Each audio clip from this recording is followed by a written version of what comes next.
looking 1,000 years old. This is a big, big place. It hadn't looked that big as I remember it.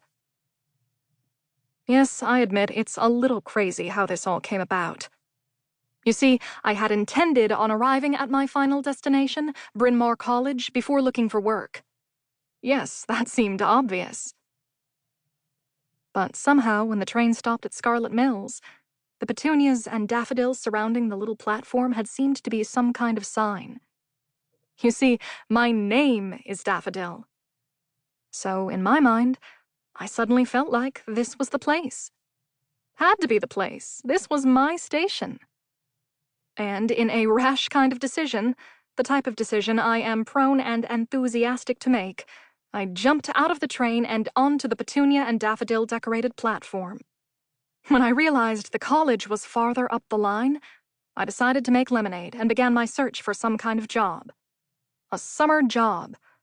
A job that would, hopefully, pay me a handsome sum before the advent of September and my new life. The one with which I'd happily replace my old one.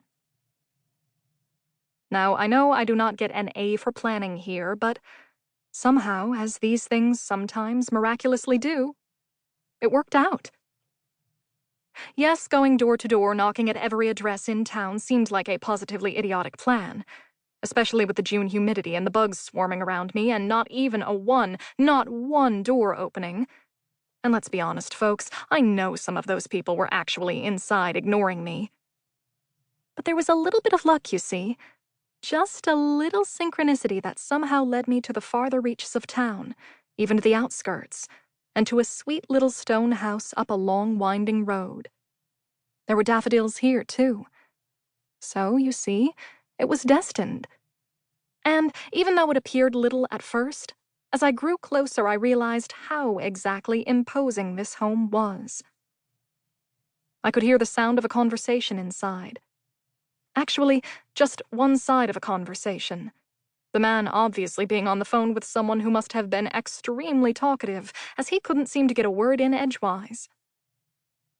And there was a kindness to it, his voice. Yes, I know it seems possibly unsafe and maybe even stupid, but I knocked. Look, I was desperate.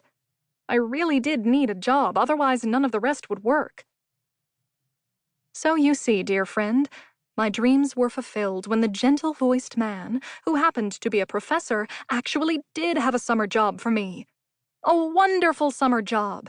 A job that utilized my strong suit, which is daydreaming. You see, all I would have to do is watch the house.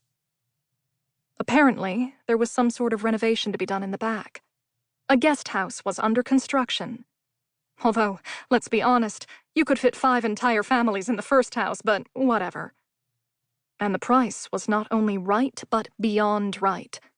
Right enough to pay my entire freshman year room and board, which, combined with my scholarship, would make this academic reality an actual dream come true. I accepted immediately. It was blissful. A moment of kismet. Now, as I stared down that same dirt road, the house, which seemed large, yes, but normal, well-to-do person large, seems like some kind of pharaoh's tomb mansion. And the other houses seem farther away, as though the road were longer somehow. Maybe this was a mistake. I could say I'm sick, I thought. Ate some bad tuna, or maybe a stomach flu. I could have missed my train or lost the address. The myriad ways I could get out of this come cascading down through my brain like those ones and zeros in the Matrix. But before I can drum up the will to actually turn my body and leave, there he is on the stairs. The professor. He waves to me. A showy wave in the shape and size of the arc of an umbrella. "Hey there, you made it!" Yes, I suppose I did. Okay, fine. Human interaction, engage. Yeah, I'm here. "Very glad to see it." He's a tall man with a kind of outdoorsy charm, like he should be eating trail mix, pitching a tent, and going on a hike. A nice guy. A wholesome guy. The kind of guy who gets...